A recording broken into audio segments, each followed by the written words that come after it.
Welcome to the West and North London podcast, where we sit down each and every week to answer your big Arsenal questions.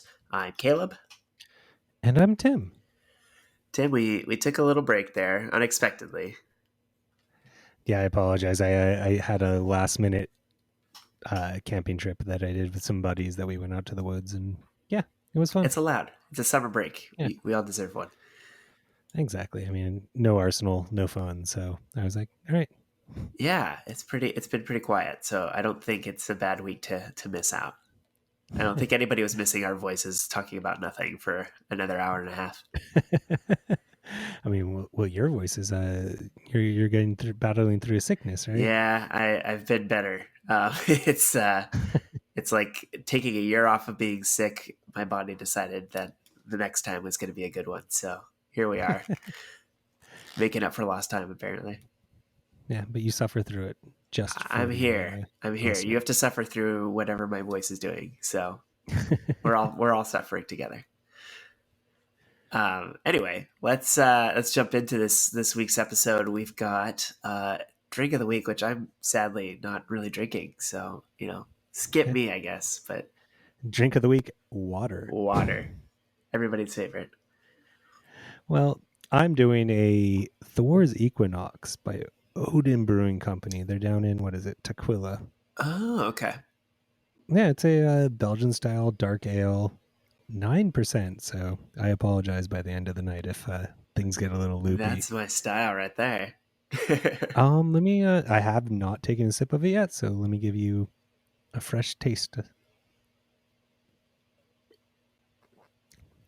Yep, it is very much a Belgian dark. You can definitely taste the aging on it. Yeah, it's good. I mean, it's definitely not a chugging beer. That might be in the category of one of my least favorites. I'm not a huge Belgian guy. Oh, really? Yeah. Why is that? I don't know. It just hits my palate weird. It's got a little tang to it I don't really like for some reason.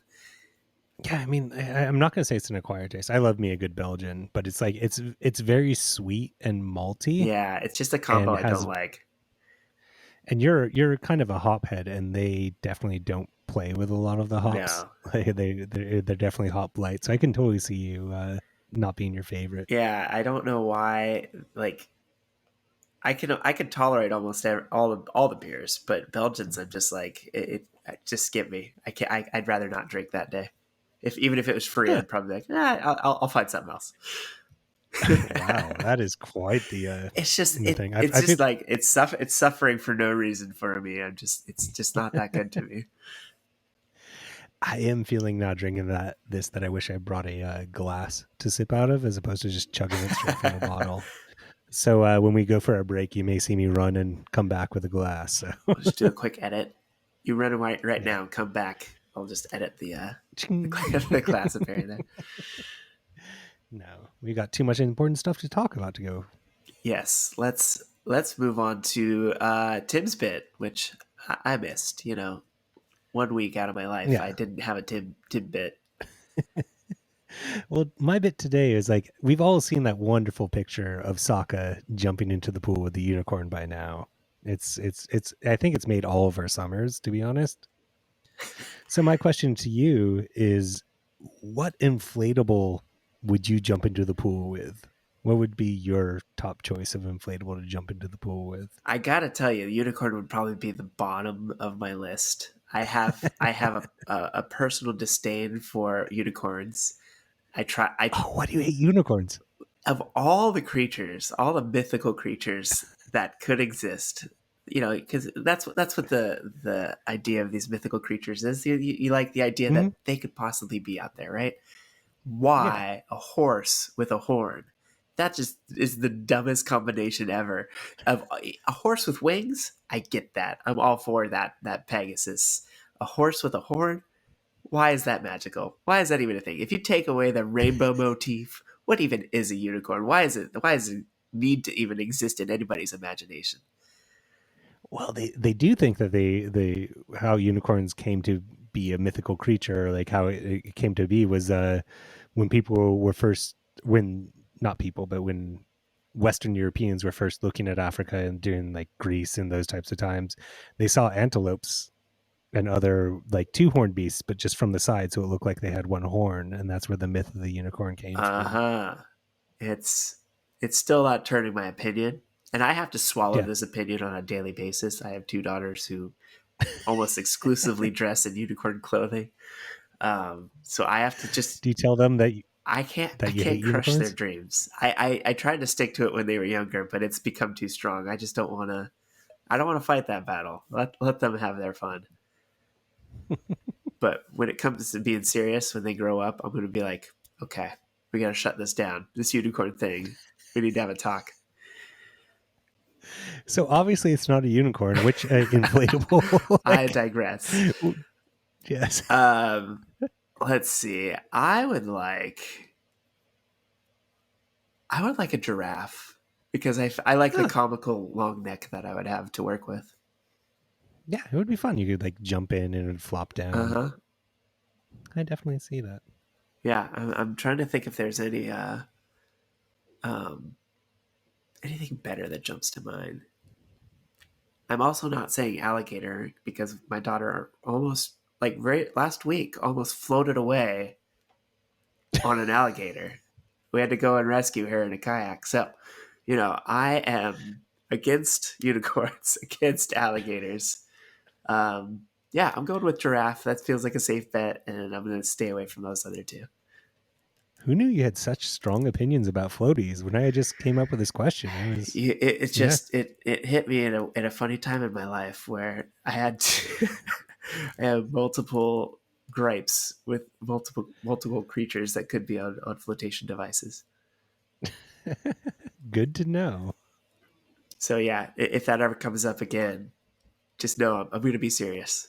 It's a big Yeah, deal. I feel like I should ask you more about this unicorn thing, but that'll be a separate podcast. Like, I feel like I it has, can't be the like, only I want to one. dig. I can't be the only one out there. There's I got mean, to like, be people who agree with me somewhere. I'm not partial to unicorns. It's not necessarily my jam, but like, I don't have like a strong dislike. But I guess I don't have it confronted every day. Yeah, I mean it's extreme, and I just have to smile and put up with it. As do most dads out there. Unicorns are Yeah. very very much a part of the modern kid clothing repertoire. Yeah. My lady friend's nieces definitely love to draw unicorns, but I only get that like once every week or so. So Just once a week, yeah. They haven't gotten to yeah, the point of drawing unicorns. I probably should count my blessings. It's just a matter of yeah. time until they get the skills. Or break all the rainbow pins so they cannot draw unicorns. Just add to the collection of broken crayons in my house, strewn everywhere. Anyway, this is not complain about my kids' clothing and crayons time. This is talk about Arsenal time. So let's get to that. Um, we've got a little bit of news here and there. I tried to gather some things that have Yeah. been going on while we were AWOL. So kind of catching up a little bit on some stuff. But a lot of this happened within this week. I mean, last week was pretty quiet. So um, I think the thing we can look back at last week and say everybody seems to love Saka. This guy. Yeah. I mean, the kid can do no wrong. Even when he was not able to play, it seemed like he was the talk of the town. I mean, like I'm so glad that we have him on a longish term Uh-huh. contract because he's that type of player that would just be so high in demand if this was the last year of his contract, and I don't know if we could be able to fend off the Yeah, suitors. and it being a down market probably helps us in that market too because I think he's 100. He could be in the 100 million range. I mean, that if you're talking about Sancho going for about that, that's I think he has to be in that conversation at this point. And if you're going to try to pry him away at a long contract, it would take that much anyway. Yeah, and it's just so funny. It does feel like that we had a secret that we've kept for so long, Uh huh. with Saka. And we've all known. Like, I mean, we've been talking about him since before this podcast even existed, me Yeah. and you. Like, I think every Arsenal fan has known the talent, and we've seen it on the day to day, even though other people may not necessarily recognize it. And then now that he's on that large like stage, it's nice to see that everyone else is seeing what we see. Other than Southgate, who apparently he didn't even put him on the bench last game, which I was just Yeah, I shocked know with. he had he was dealing with a little bit of an injury, but yeah, I did get the impression that it was that serious. So maybe they were just keeping him in bubble wrap, trying to save him for later rounds. I'm not sure. Yeah. I mean, to be honest, from a person who's not necessarily the biggest England fan and definitely an Arsenal fan, I'd rather him just kind of cruise through this unscathed and come back to Arsenal with no injuries. So Yeah, I kind of feel like if I'm not he too made upset. such a good impression, um, if he didn't play again, people would just remember it and mythologize the little bit that he did get to play. It's kind of like you make it uh, better in your memory if you have a small sample size. Exactly. And then like there's the whole thing of when England inevitably burns out of this tournament. If he's not playing, he's not going to get the blame for it. So Yeah, yeah. What are your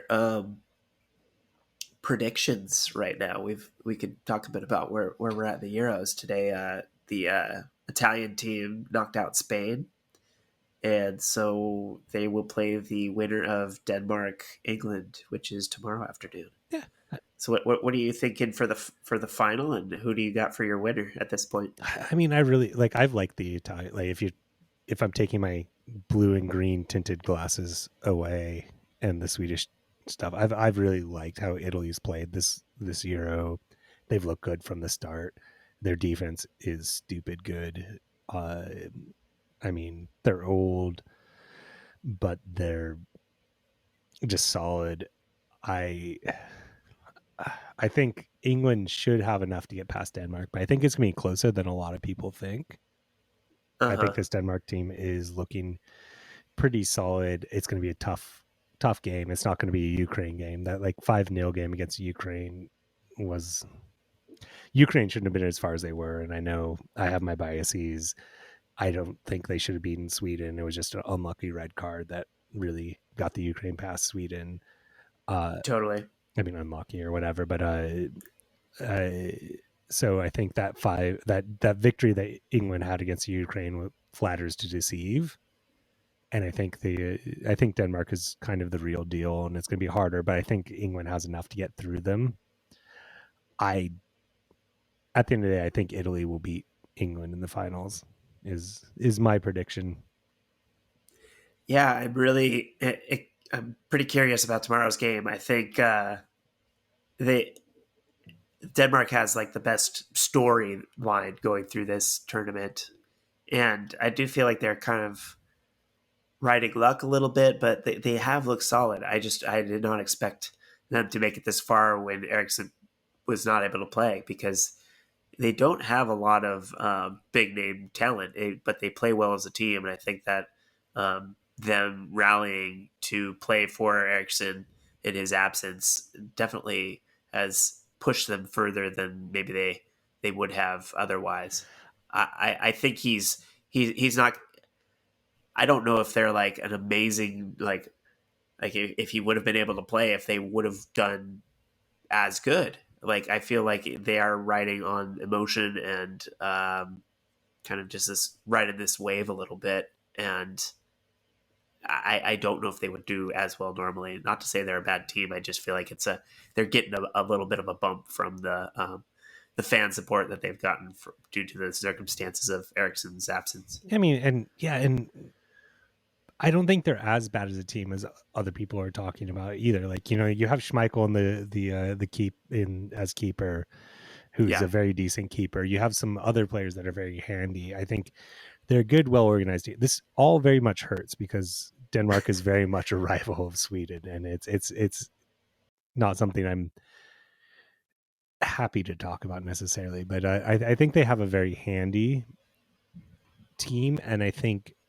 they have the ability to compete with any other team. And if you look at the time they won the Euros, the last time it was the 92 Euros when Denmark won, and that was a team that wasn't even supposed to be there. They uh, it was Yugoslavia that had qualified, and then in '92, it just so happened that Yugoslavia completely disintegrated, and Right. Denmark were the next team up, and they won the whole thing, half on emotion, half on some just good play, solid team. So I'm getting that feeling from the Denmark team. So I wouldn't bet on Denmark winning, but if Denmark wins or beats England, it wouldn't shock me.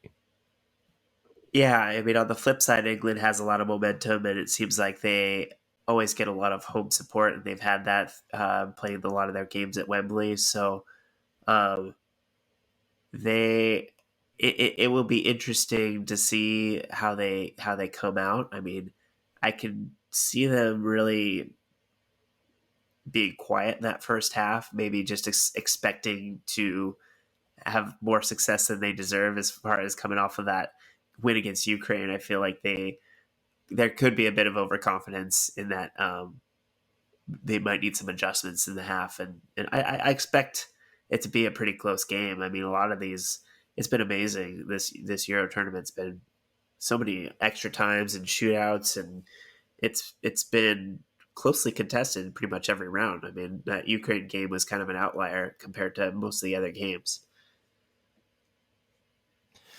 Yeah, and I do think it's gonna be closely contested, and we'll see. As I say, I think England has the talent to get through, but it is funny to see like them like how inflated. We talk about the England tax all the time when we're talking about transfers, and you see some of these players Yeah, like. I mean, do not get me wrong. I think Grealish is a good player, but like the amount of fervor that is going around Grealish right now in the the English media and the English fans is crazy to me. Like yeah. he's a good player, but he's not a world beater. It just I would. I would tend to agree with you. He is very highly valued on the market right now, and I think there is part of it is that there isn't a ton of great English players at his position either. Like it's there, the country is looking for a savior in that position. Basically, yeah. is somebody who can come in and pull the strings, um, or open things up when they can't come up with ideas. So I think when he has come on as a sub, they're just like, we need something, we need anything.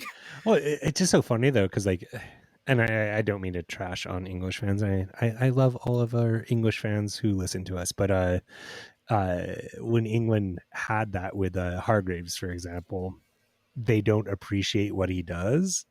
And I imagine if Grealish was getting like the looks, they would all just be complaining that he's not scoring goals and complaining about what he's doing. So I don't know. Yeah, it could go either way.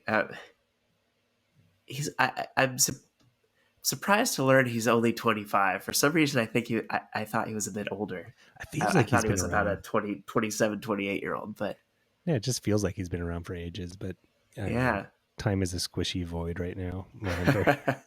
Yeah, no, but he is a player I like. He's no De Bruyne. No. I won't put him up in that echelon, but he definitely fills a need for the English team. But I don't know if he's as good as people make him out to be Yeah, I mean, in terms of the world. I think he's good for being an English player. I'll yeah. give him that much. I just don't know why. I mean, I do in a way know why, but Bellingham and Saka and I am totally blanking on his name. Just transferred to Man U from Dortmund. Sancho. Sancho. I don't know why they're not getting more looks than they are, because they're the ones that, like, when you watch the game, make it more exciting. Uh huh. And I guess that might partly explain it, which is that the England manager is looking to kind of keep it very close, very tight, Yeah, and get a couple there is goals. some control issues there. But I would be excited to watch the team that had Saka, Sancho, and Bellingham start. Like that's a team I want to watch. Yeah, it does seem like they're always in this transitional phase, like always looking to the next generation to kind of pick the English team up and take them to that next level. But it's like that's the perpetual state. It's just always looking to that next group of young guys, and it never seems to catch or have any sustainability. Yeah.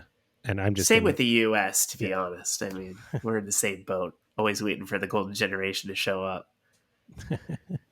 I'm just extremely tired of the It's Coming Home song, which I actually have the CD single of that. My brother lived in England when that CD came out, or when that Uh single came out, and he sent me that single.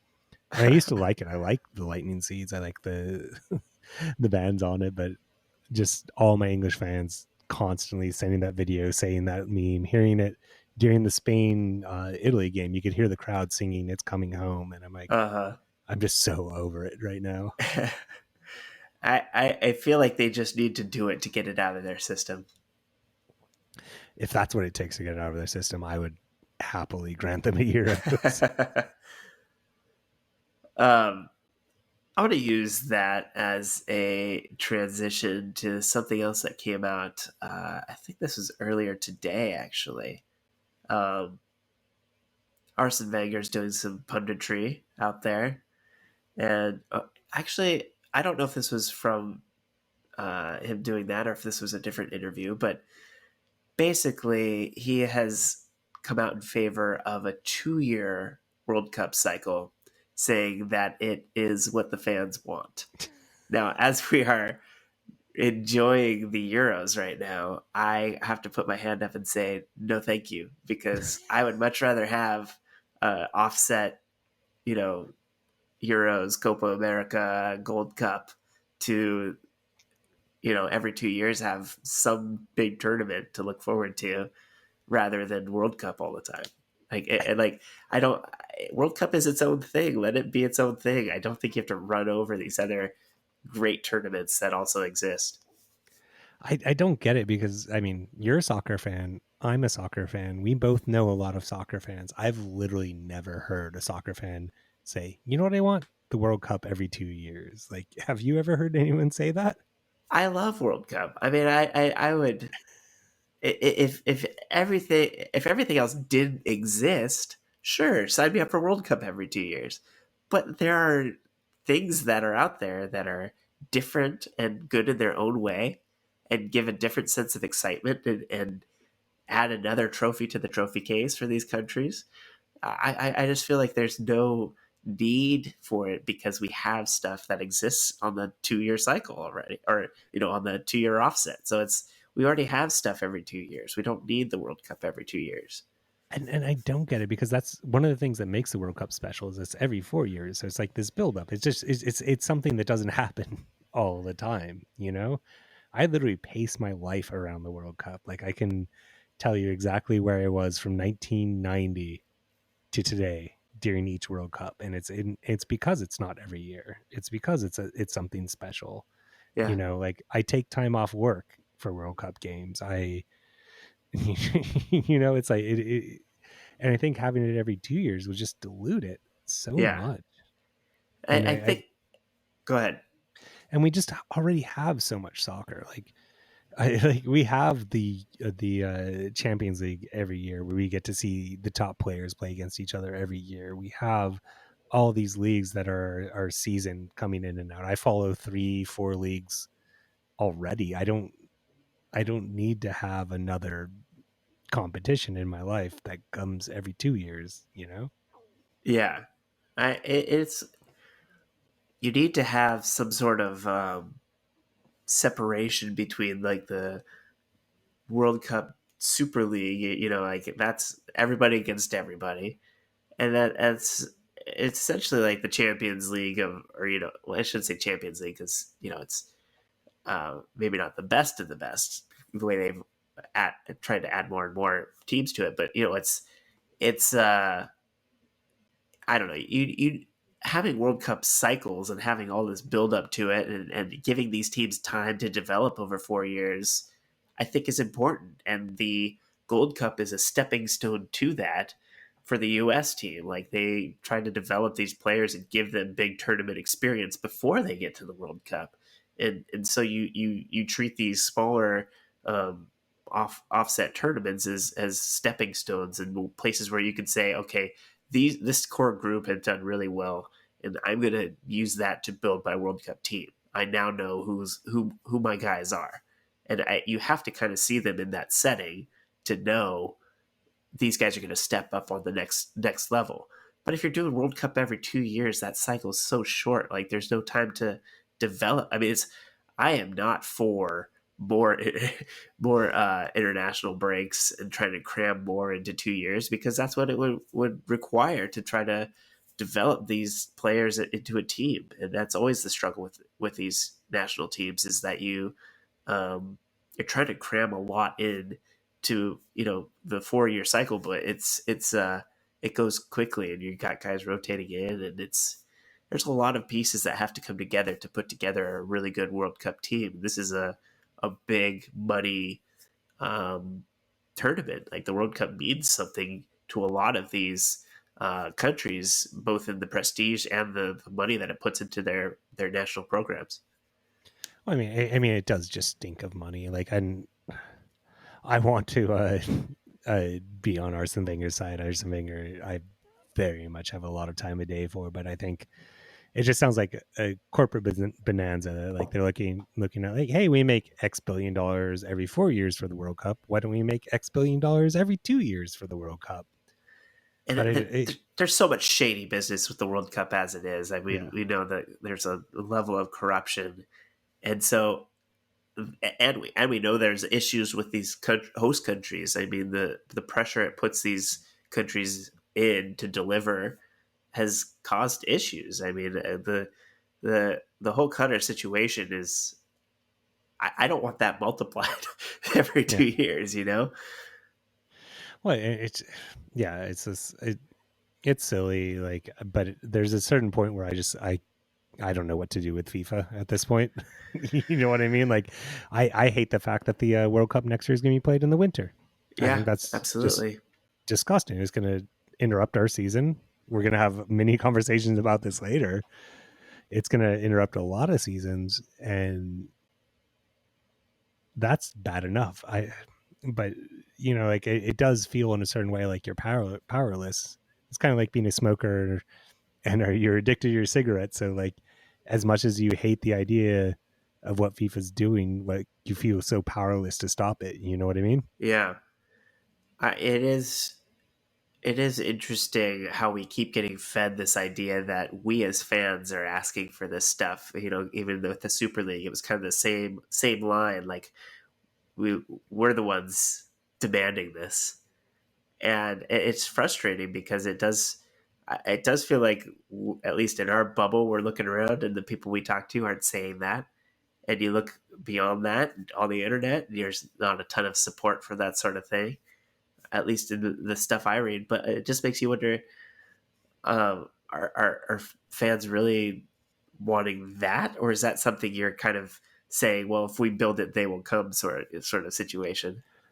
It makes me think a lot that I mean, and it gets to the Super League too, which is that they're not looking at me and you. They're not Right. looking to our listeners. They're not looking to the people that are already engaged in soccer. They know they've got us hooked, right? Yeah. We're going to watch pretty much any product. I mean, we watched some really shitty Europa League games, right? Yeah. They've And got us. enjoyed They've it. got, and enjoyed it. They've got us hooked. What they're looking at is Joe Schmo, who isn't necessarily a soccer fanatic, there but it, when the World Cup comes around, they will support their country. it is weird to And me that there's a difference between there is a different breed that really goes hard on the national team. It's especially mhm. here in the US. I don't they're a It's the different same around group. the world. Yeah. Yeah, it's the casual fan. It's I think it's much more marked in the U.S. than it is in other countries. But I always, when I run across a person who isn't a soccer fan when I'm traveling Europe, I'm always surprised. But like, there is still a large group of people that don't follow soccer day to day in Yeah. Europe, but they will follow the World Cup. Yeah. You know? The national pride thing definitely comes into it, and I can understand um when you're looking at the numbers and how many people tune in and the sponsorships and all that. You got to think, well, it's a no-brainer. You just got to do it as much as you possibly can, and we got to squeeze every penny out of this because who knows how long it lasts. That seems to always be the mentality: is you gotta strike while the iron's hot. When has the sport ever been as popular? And it seems to only be growing. So I can understand from that perspective why you think it makes sense, but I don't like the ripple effects. I don't like the idea of it actually in practice. I mean, like, I could go on a soapbox and go in a very different direction than this podcast could probably do about it. But like, I think a lot of like, I'm just going to say that a lot of these decisions are being made by bureaucrats and businessmen, Uh huh. specifically businessmen, not businesswomen for the most part. Yeah, Bureaucrats and businessmen that don't really like soccer. it's a means to an end. Yeah, they're looking at it as a product that they can make money off of, Yeah, and we've talked about this a million times, and it hurts and it sucks. We look at it at Arsenal right now, which I guarantee you that Stan Kroenke gives very little cares, is the polite way to say it, about soccer, and is there just because he thinks it's a profit. And but at the end of the day, I don't know what to do about it because I'm addicted and right. I'm gonna watch soccer. I don't know.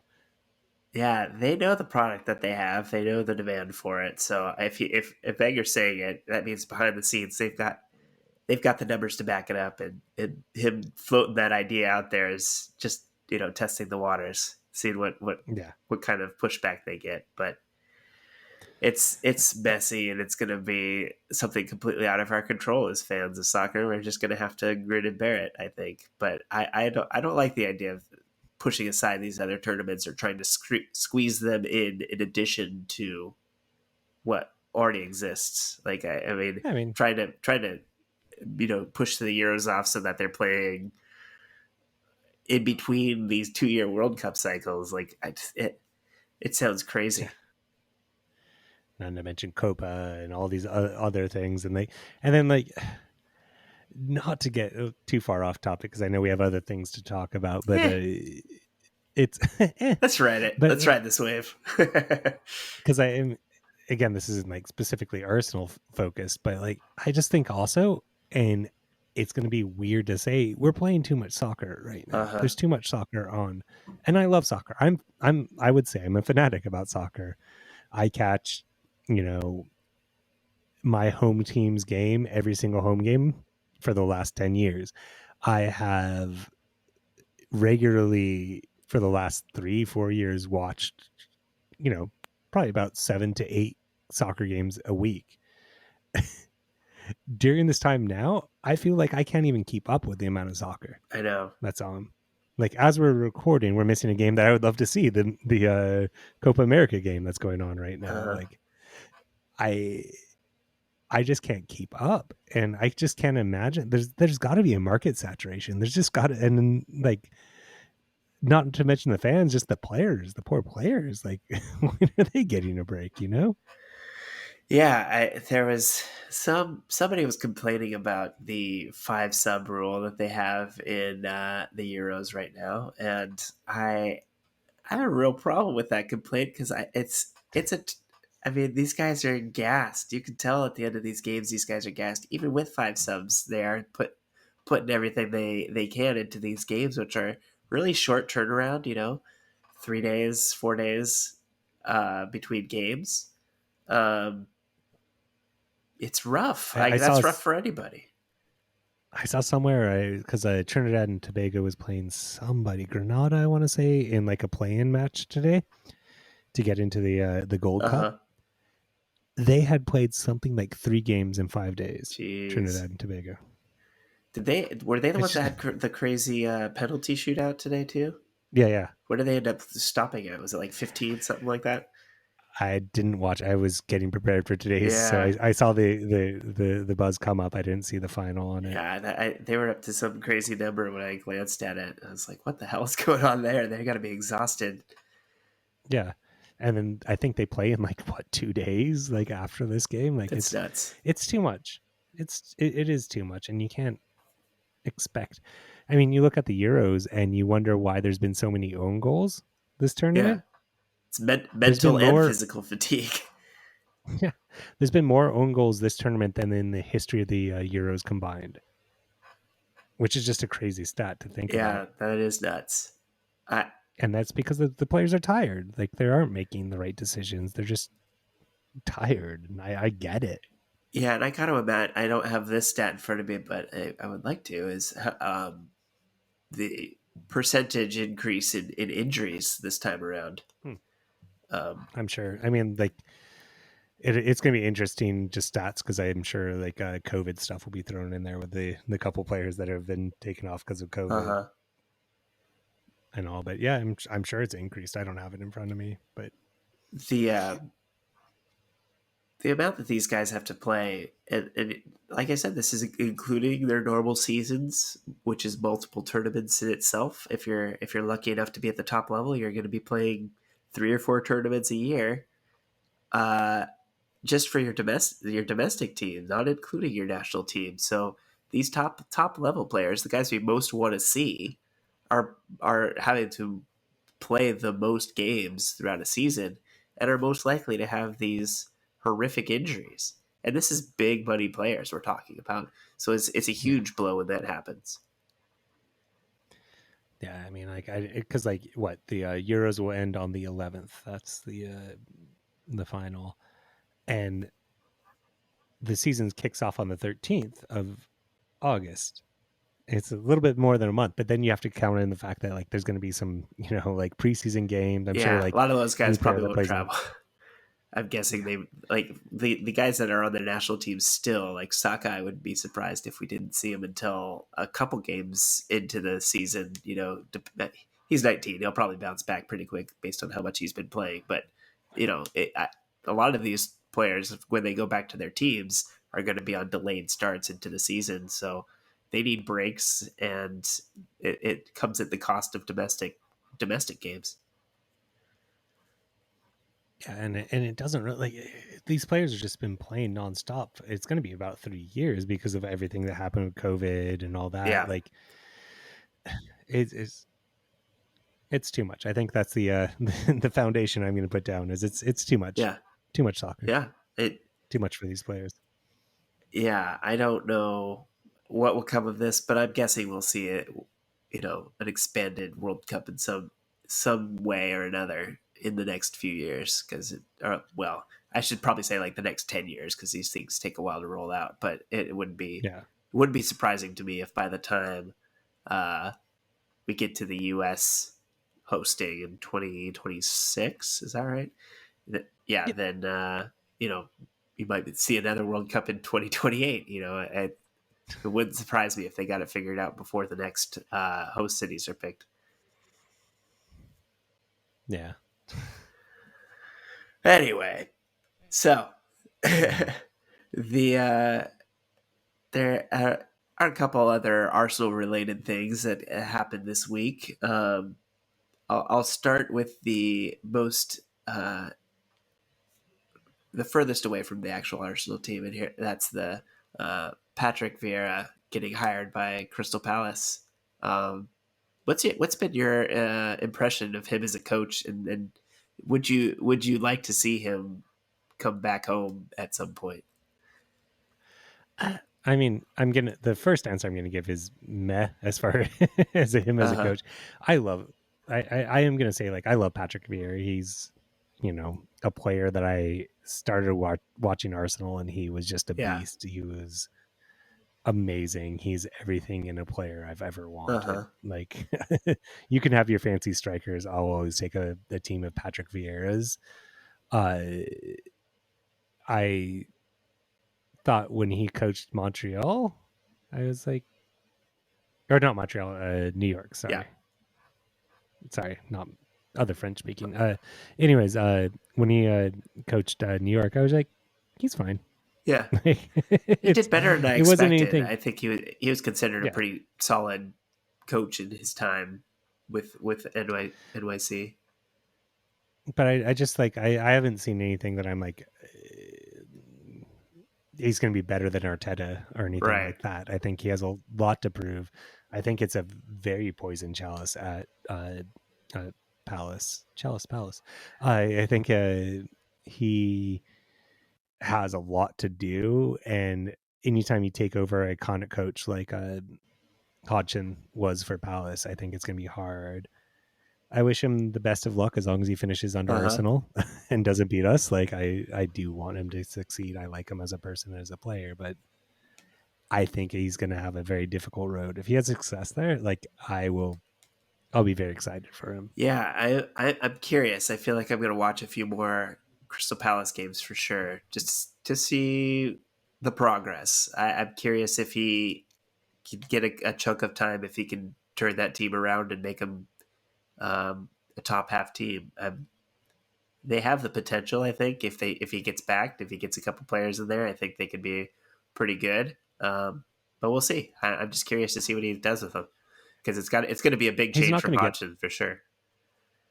Yeah, he's not going to get back. That team doesn't have the money. The owners don't have the money. If they can, the big question is like Benteke, will they actually sell him for actual money? Yeah. If they can get some money for Benteke, they might be able to revitalize the squad. But like, as far as a money issue, I don't think he'll get backed. I'll be surprised if they're the top half of the table at the end of the season. And you can, we should put this on record. But yeah, I don't see them getting top half of the table. I'm expecting them to avoid relegation, hopefully for him. But Yeah, we'll see. I think they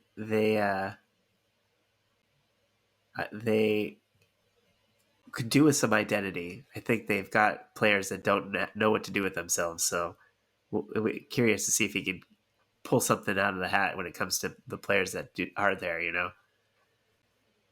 That's that's going to be a tough job for sure. I hope he gets a full yeah, season at least, though. I hate these guys getting cut off yeah, midway when you're trying to get something going. But if it totally falls apart on him, then yeah, it's hard to keep your job if it's not anywhere close to turning things around. if it falls apart, come back to Arsenal, be some sort of a We'll take it. coach. We'll take an assistant coach. That would be cool. Yeah, Um, excuse me. The other news. Let's see. Arsenal have a new set peach. Damn it. A new set piece coach hired from Man City. So one of Arteta's former colleagues over there, Nicholas Over, is the name of this guy, and he replaces our previous set piece coach, Andreas Gorgson. Gorgson. on Andreas Ooh, Jorgensen. yeah, Jorgensen. Jorison. Jorison. Soft Jorison. G's, always a Okay. soft. He is going back to Sweden, and I think looking back at our set pieces this last season, there was improvement there as far as defensively. We looked much better, but I am hoping we could get a couple more offensive set piece goals this year. That was a little lacking. Yeah, I mean, like to be fair, I really don't know these two coaches No, all that well.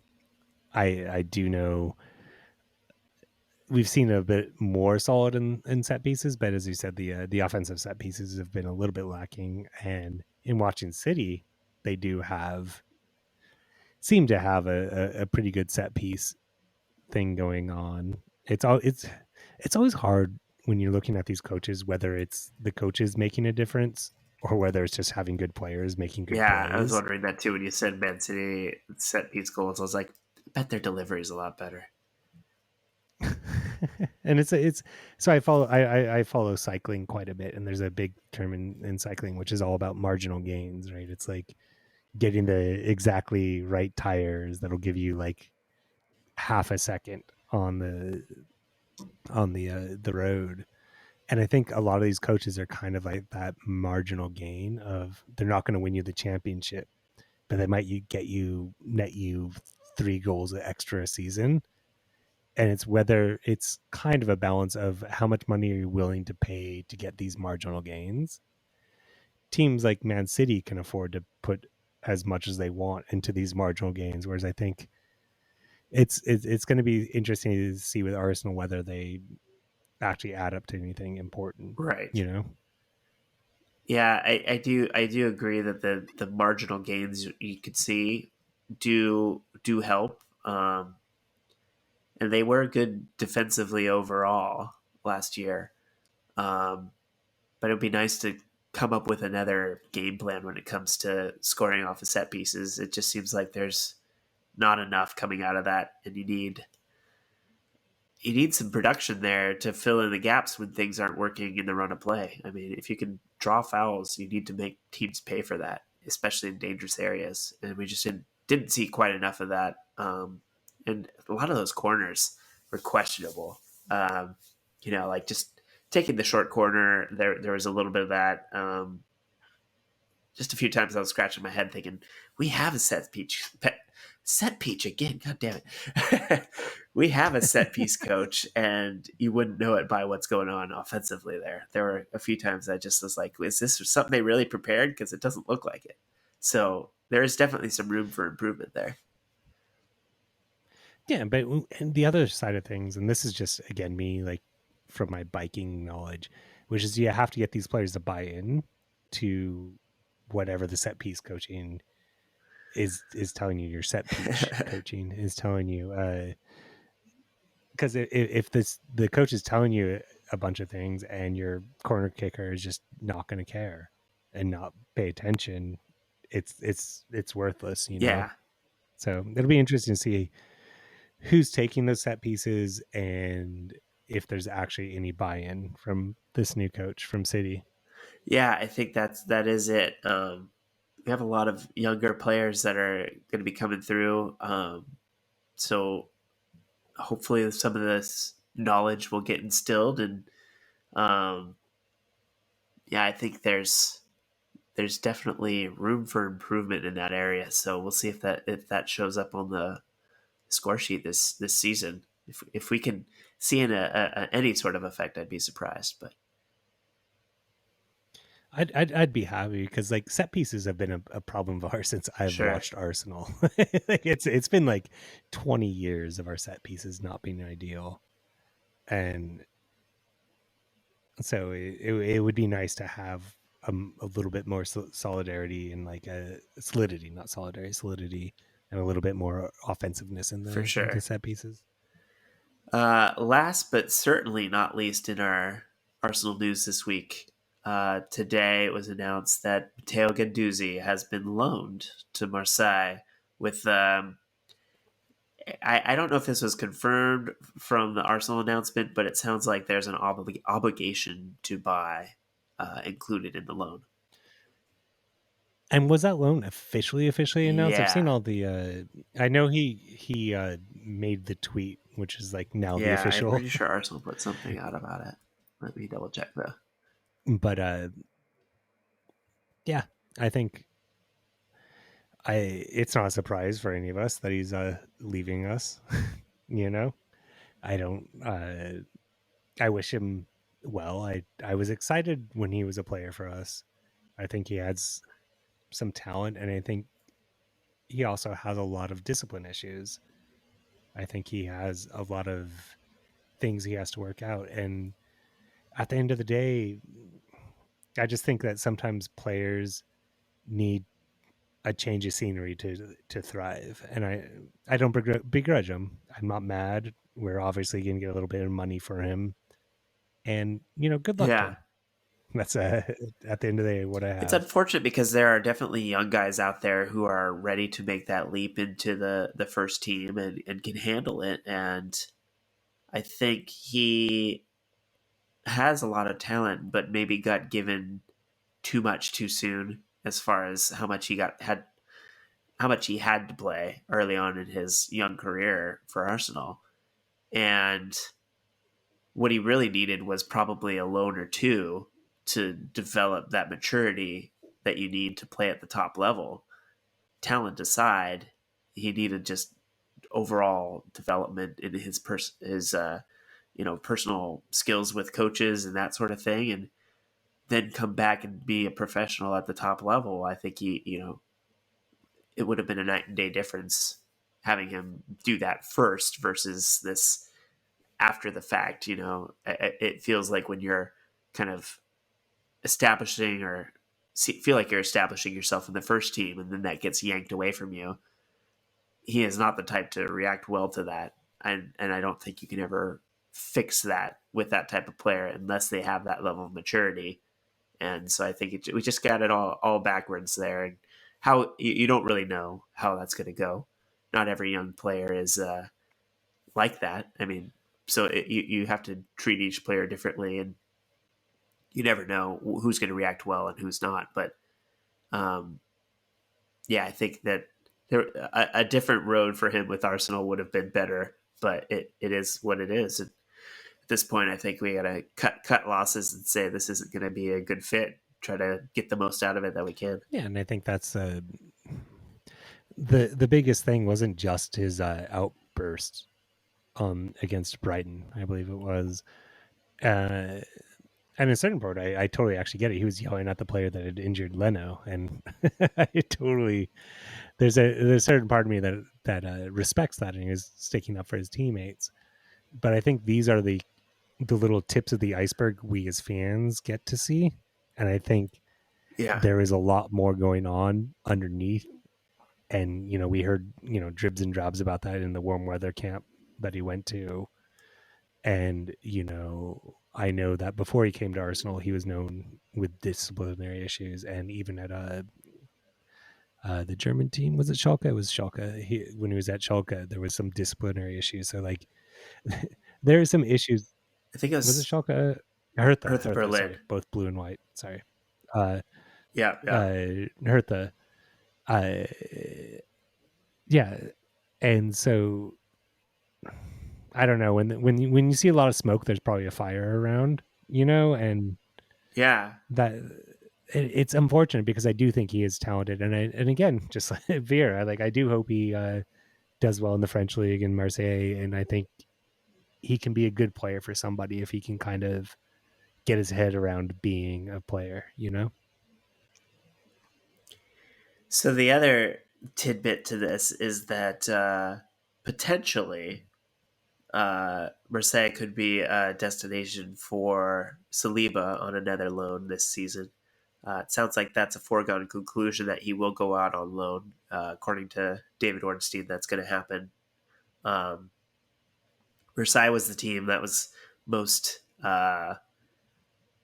attractive to him, it sounds like, but I don't know if they're ready to bring him on yet. But it would be interesting to see Guendouzi and Saliba on that team, and it makes you wonder.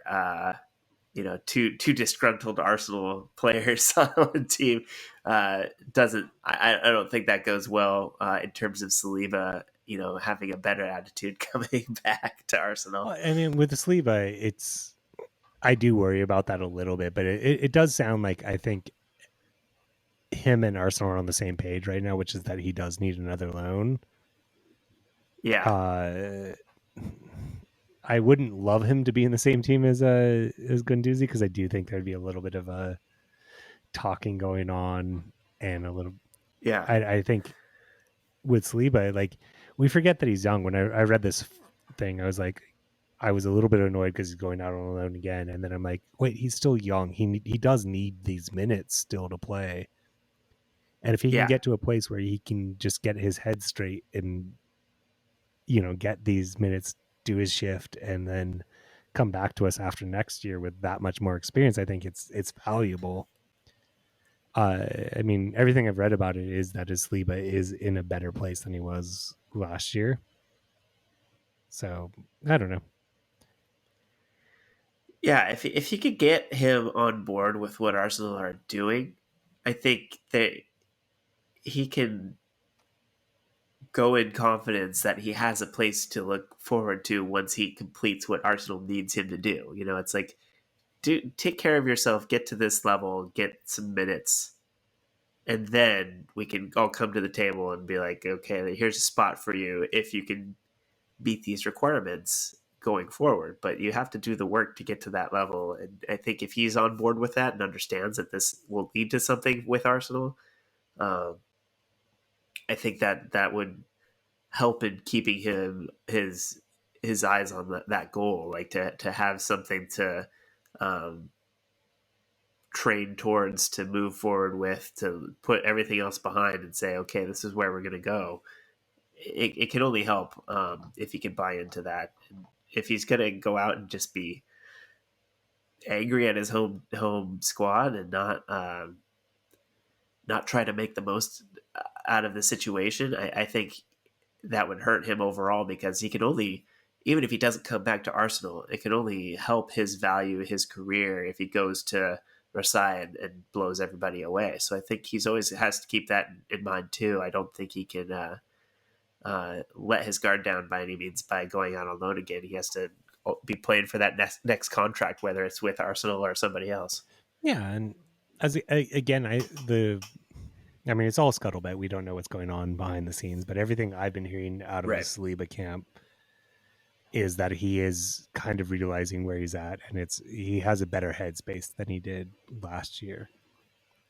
And I think it sounds like he's maturing. So that's the hope, right?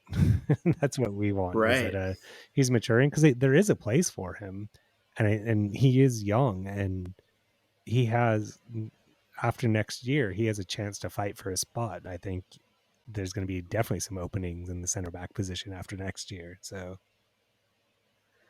Yeah, absolutely. Especially if we get back into Europe too, I think he would be an easy, you know, a, an easy piece to bring in if we were to get back into Europa League or even Champions League, because you just need that sort of depth, and that would give him another level to his game, and getting to play some other European teams and showing us what he has as a rotational player. So I'd like to see that. I hope that we can provide that for him.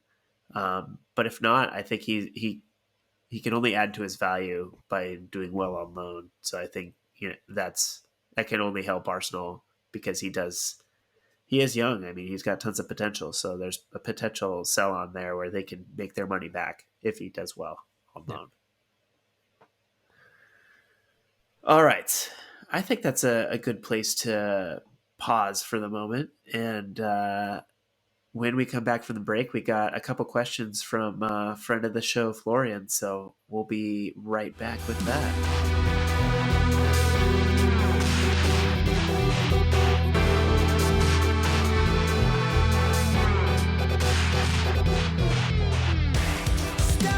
All right, welcome back from the break. We have a couple questions here from Florian, former guest host on the show, or guest, I should say, not guest host. Friend of the pod. He's got a couple questions. First off, he's asking about Lokonga and his potential role in the midfield. So, let's say in the last couple weeks, there's been a few names tossed around, and it sounds like these are the big three so far that Arsenal are pursuing. Ben White, Nuno Tavares, and Sambi Albert Lokonga here. So center back, left back, and center mid, respectively here.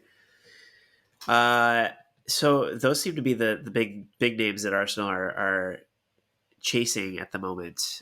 I get those seem to be the main areas of need so far, and it makes sense to go after those guys. But and really like the age profile of all three is in their early 20s. So loving that aspect of this. Lokonga specifically is center mid and would probably be somebody that would slot in next to Party, either in a double pivot or I guess along the midfield line in the 4-3-3. He looks fairly confident for someone of his age. He's fairly accomplished for Anderlecht, being the captain for part of the season. So definitely leadership qualities, which I appreciate. And I think he looks like a good complement and possible understudy to Party. So I think there's knowledge that can be passed on there, and he looks like somebody who can fill a role as a rotational option, but maybe might take some time to bed in at the Premier League level. So I'll be curious to see how he performs when he gets opportunities. Assuming we don't go sign somebody else, I would assume he's going to be a backup option, but we'll see. Well, I mean, yeah, and like the numbers, and again, we haven't signed him, so don't get too Yeah, excited. From what I understand, we've agreed to personal terms. That's the scuttlebutt, and like it's gonna be about a 17 million euro transfer, which is actually not horrendous in this market. Uh, I do like him. He's the type of profile we need. He looks like a very definite replacement for Xhaka. I think. yeah, I think I like it too because it's not just that he's a partner for Party, but as you mentioned, as someone who can possibly fill in for Party sometimes when Party gets injured or gets his red card or something like that. And yeah, I think, yeah, I like it. I mean, I'm not gonna lie, I haven't watched Dutch league, religiously, and or Belgium league. Sorry, not Dutch league, Belgian league, and Anderlecht is I've seen them in the Champions League, but hadn't really super paid attention. But it sounds like it's a good deal. It's going to be a step up from where he's playing to playing the Premier League, and it's one of those things that we're gonna have to see, and it may not bed in right away. I think this is where I'm going to urge everyone to have a little patience, calm down, let him play a couple games. Like, uh, don't jump on him. Don't think he's going to be the instant fix all to everything. But I think it's the signing we need. I think it's the signing we can get, and I think I'm I'm perfectly fine with it if it goes through. yeah. I think the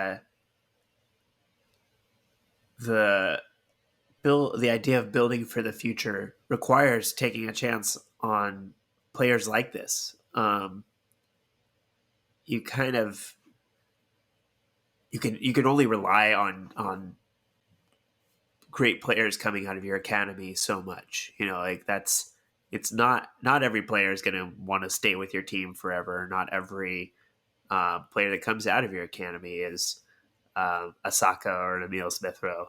We've had some great run of luck with those players, but you do have to go out occasionally and fill in holes with young players that you didn't develop and take a chance that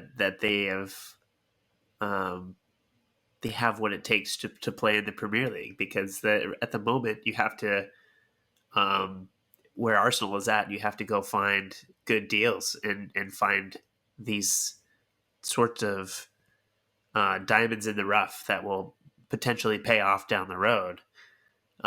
But you have to take a chance and you have to go out and sign two or three of these guys every once in a while to hopefully continue that pipeline of developing youth players to a respectable level, giving them that Arsenal pedigree, giving them um, that experience in the Premier League, so that even if they don't work out for what you need, they have the potential to make you some money down the line. I think that is a key to being a sustainable club. Like you cannot continue to buy old age players and just write them off when they don't work out, or when um, you can't sell them on because they're in their upper 20s and nobody wants to spend big money on those sorts of players unless they're world class. And believe me, Arsenal's not signing world class players in their prime right now. So um, you have to. This has to be part of the strategy, and it is a risk. It is not a guarantee that he's going to come in and light the world on fire. But if he can come in and put in respectable shifts, if he can make some starts and hold his own in this team, I think that is the first step to long-term success, and something we need to um, try to do as often as possible, um, because it's the only way we're going to be able to afford those major players is making money off of some of these sorts of deals. Yeah, and I just think it's interesting to me to look at the other players that we're linked to right now. And again, take these all with a grain of salt or whatever, but it is for me very interesting that we still haven't been linked to a creative midfielder and we are not being linked to forwards. So it seems like very much the team is happy with the front half of the team and is more looking for like solutions in the back half of the team. And it's I don't know. I don't know if this is exactly where we need to be, but it's I guess where we are. What do you feel about that? Are you worried that we haven't seen any much movement on a creative midfielder, for example? Um, I'm not sure how I feel about that yet. There is a lot of things in like up in the air. I think there's a potential for a fire sale at Barcelona. So there are teams that are hurting and need to offload players. Barcelona just being the highest profile at the moment, but the the deals are out there to be found, and I think Arsenal waiting a little bit to see how things play out after the Euros, and maybe biding their time as far as getting that deal done. I'm okay with that if things haven't developed enough yet. Like that's okay, because I don't think the market is even really kicked off yet. It's pretty slow going until after the Euros, and then I think things will be much more clear about where the opportunities are. And so I would imagine there's going to be some quality players out there that will definitely be at a cut rate. I mean, one of the rumors that was going around today was um, ROR might be back in play because his value has dropped significantly to the point where he could be gotten for less 20 to 25 million euros, which is like half the cost he was the last time we were talking about him. So I think those sorts of deals are going to be out there if they can um, get their business done late. That might be okay because I think there's going to be some steals out there if they could find the right player. Yeah, and again, transfer window is weird and everything, but I do you think Arsenal is just happy with their strikers right now?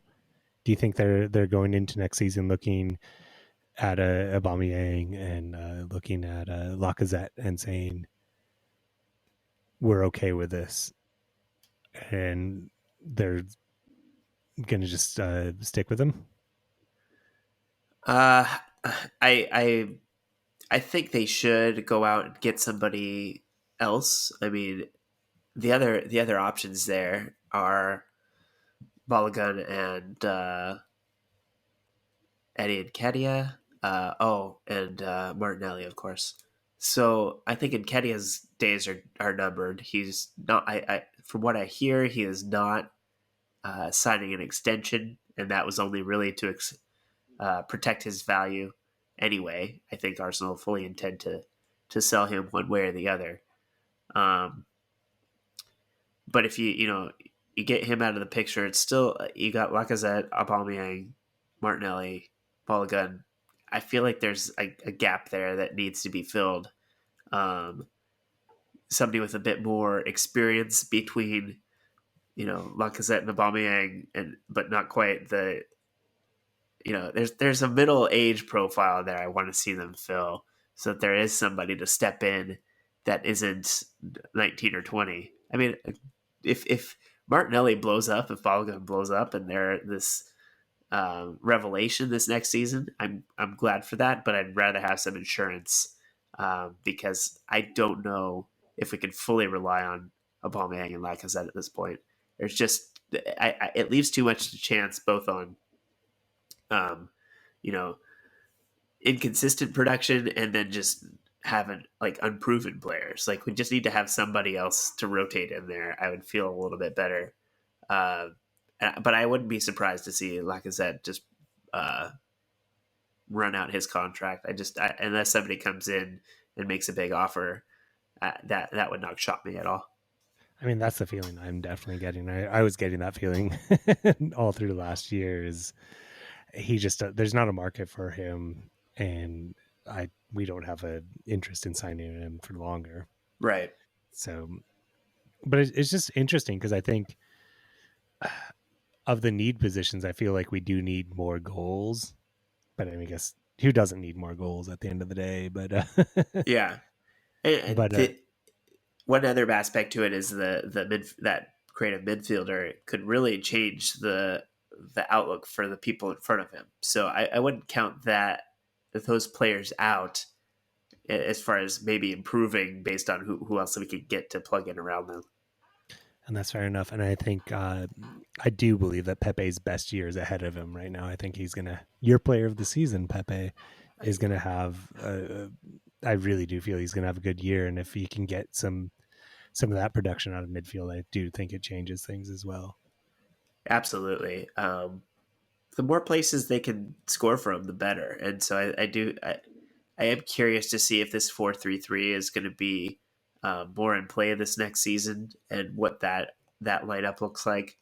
Uh, you've got three front spots there that,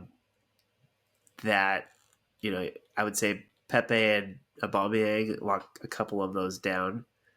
Um, I just don't. If you're playing that 4-4 or the 4-4-4, the 4-3-3, I don't see Lacazette and Aubameyang playing together really right. all that often. Yeah. So if you're leaning towards that, I don't know how those players really benefit you.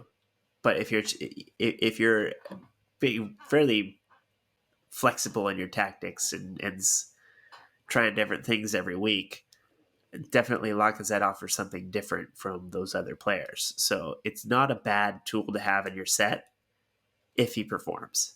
That's Yeah, the key.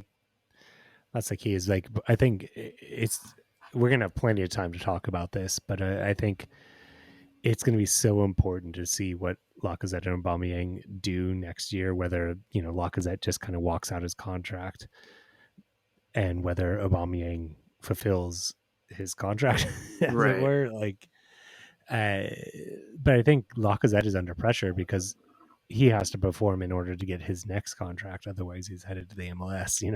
Yeah.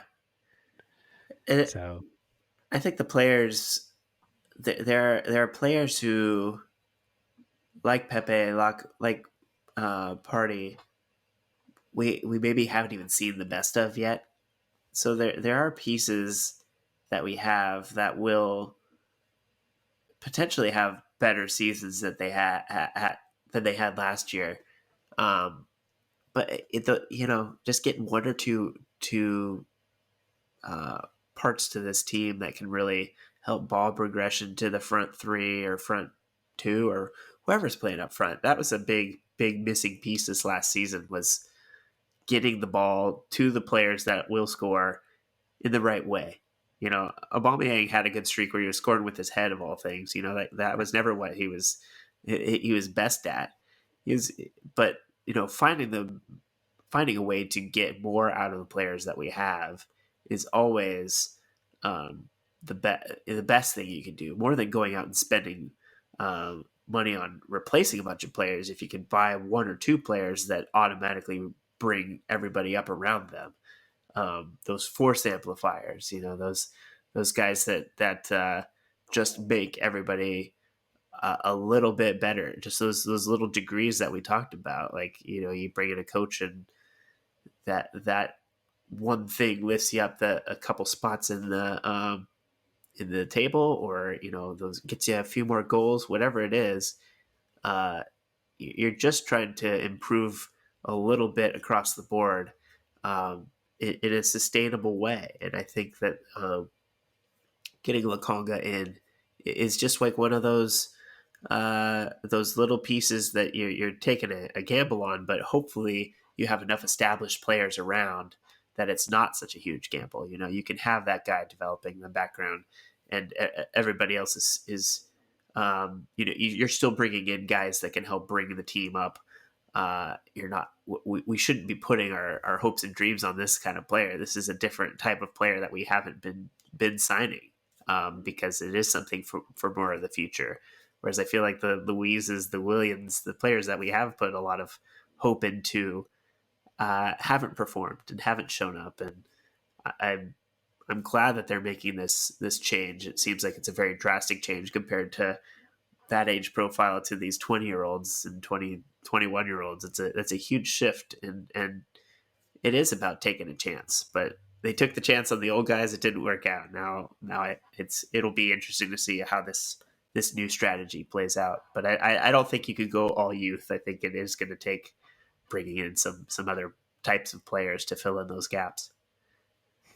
That's funny. You mentioned Willian, and I totally forgot he is technically still on our roster. Have you heard any Fingers rumors? crossed that's not the case by the time the next season starts, but I haven't heard anything serious I yet. have, yeah, and there's a lot of dead contracts I'm worried about too Yeah. as well. So we'll see about that. But yeah, I totally agree with you that like I think we need to be looking more youth focused and more high upside, high risk, as opposed to trying to bring in very expensive players to try and keep where we're at, because where we're at is sinking, Yeah. and we don't need to keep that. You know.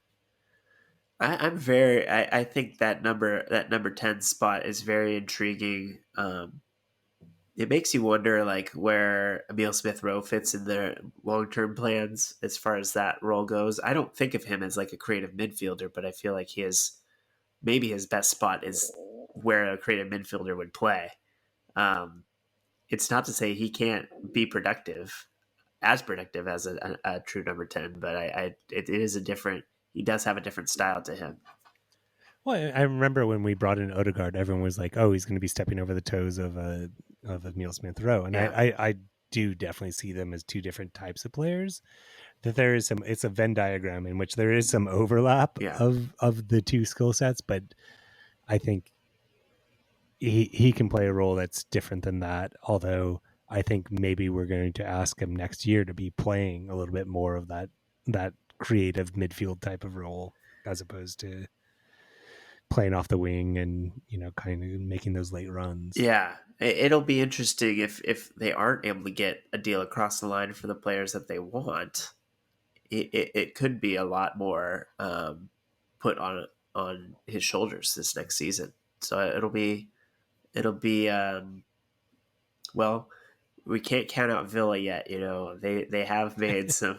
I think three bids on him so far. So I maybe we should count our eggs until they've hatched as far as him re-signing with Arsenal.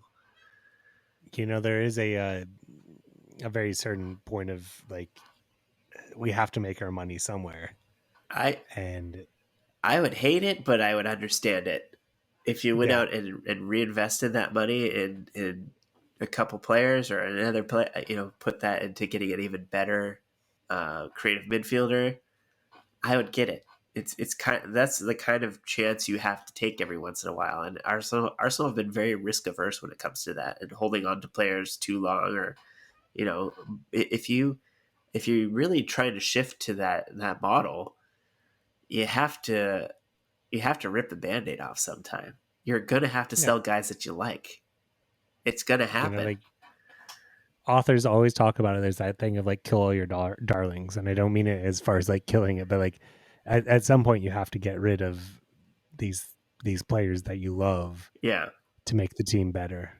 yeah. You know, It when Saka runs down his contract, he's got 2 years left on it. We're gonna have to make that same decision if we're doing our job. If Arsenal's front office is doing their job right, then it's an extension at that point, or you have to sell. And you sell for as much money as you could possibly get. You don't look back and you reinvest and you start that process over. Or hopefully you have some more academy kids coming through. But this is it's crazy that we haven't been doing this more. It's crazy how many yeah, guys have gone for pennies on the dollar compared to what they should be going for. or nothing at all, or paying them to leave. Like, it's just been the absolute wrong way to go about things for so long. It's hard to even fathom making those sorts of hard decisions because they've made so many poor decisions. You can't even.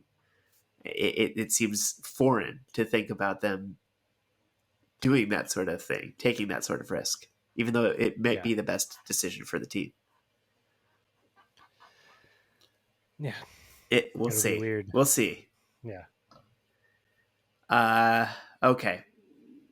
Um, Last but not least, we have to mention Saka one more time because he's been outstanding. And Florian mentions here Saka playing for England and recording one Man of the Match award in 2 matches. How cool is this kid? I mean, I mentioned it before. It does feel funny because I think the rest of England and the rest of the world is understanding how good that player is, and he is really, really good. Uh, I wish he would get a little bit more time on the English team. I think, as we said, Southgate is playing it a little bit safe and not allowing it. But I think I've watched every single England game, and they've looked better and more offensive when he's on the pitch, when Saka's on the pitch. He And presses more, or I shouldn't say presses. He pushes forward more than any other player. I think he just is very aggressive by comparison. Um, I think like he just he looks comfortable on the ball like few players do on the team. exactly. And like like I do group him. I group him in that same group as Sancho and Bellingham of young, exciting English talent, and more so than Mount.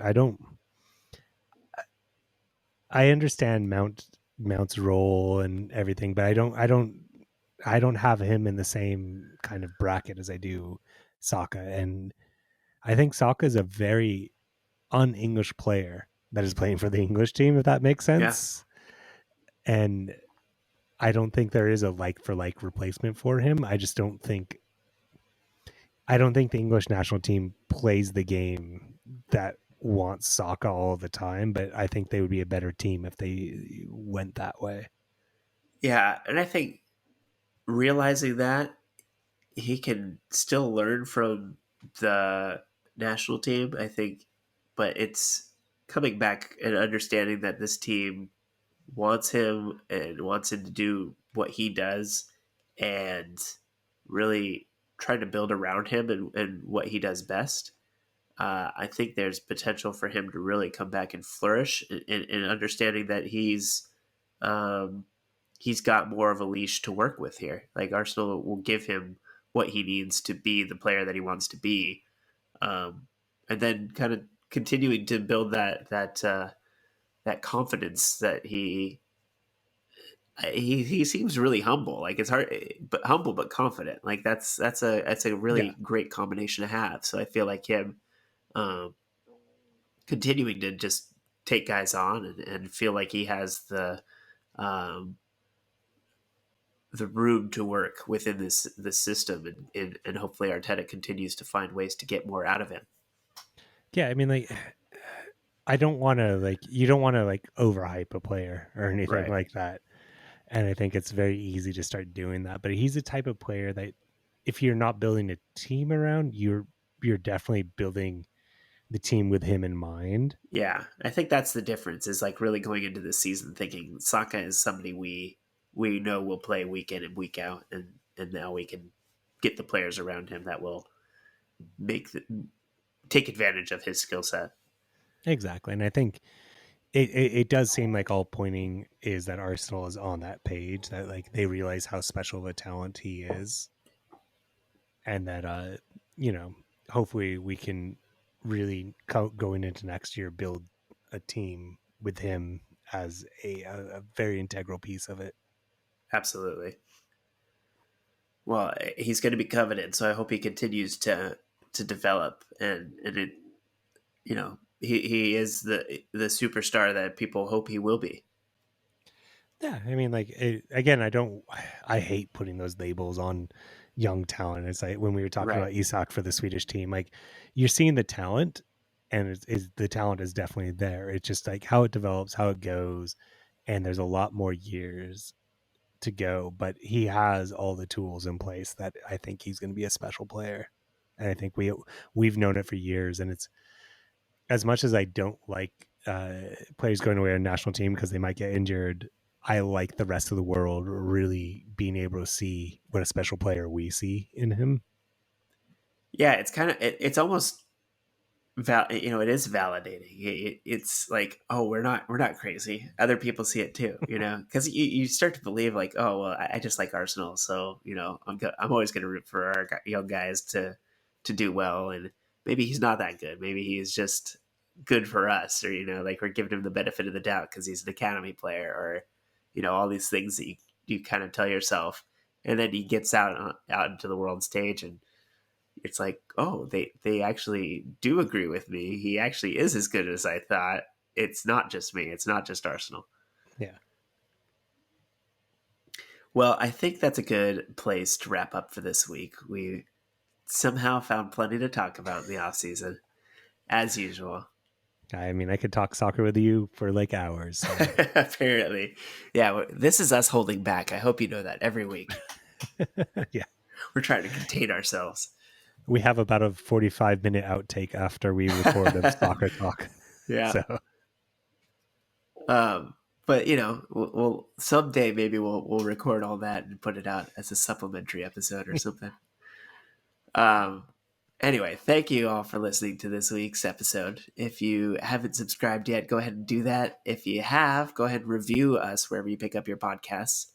If you haven't watched our YouTube videos yet, now is as good a time as any. I look fantastic in my glasses this week.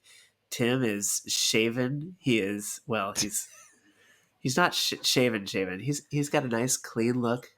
He's got his lovely Kenyan sock. I can't remember the name of the team. It's Gor Mahal. They're the Nairobi team, or one of the Nairobi teams. Okay, Nairobi teams. Yep. Okay. So he's got a slick looking kit on right now. So the only way you're going to be able to see that is if you go check out our YouTube channel. Just search West of North London and you will find us. Subscribe there, like our videos, leave us comments. We'd love to hear from you wherever you send us messages, including Twitter at W of N London is where you can find us on Twitter. And if you just want to email us some comments instead, westofnorthlondon@gmail.com is where you can send those. And if you're really feeling saucy, oh, it's all coming out today, anchor.fm/West of North London /messages or message. There we go. That is where you can send us a voicemail, and we would love to get those from you because those are fun for us. We'd love to hear your voice, and it makes for great interaction with our lovely podcast. So you give us your questions, we give you answers. That's how this works. However you want to do it is fine. If you like our theme song, Bobcat is the band, bobc.at is the website. Go check out No Course to Follow, which is the album. And if you do all those things, you can also find some other things on the website, like when they'll be playing next and much, much more. So very, very soon, from my understanding. I'll get you the dates as soon as I get them. But there we go. We will tell you, but if we don't, go check out their website. All right, that's it for us this week. And as always, see you at the next gun show.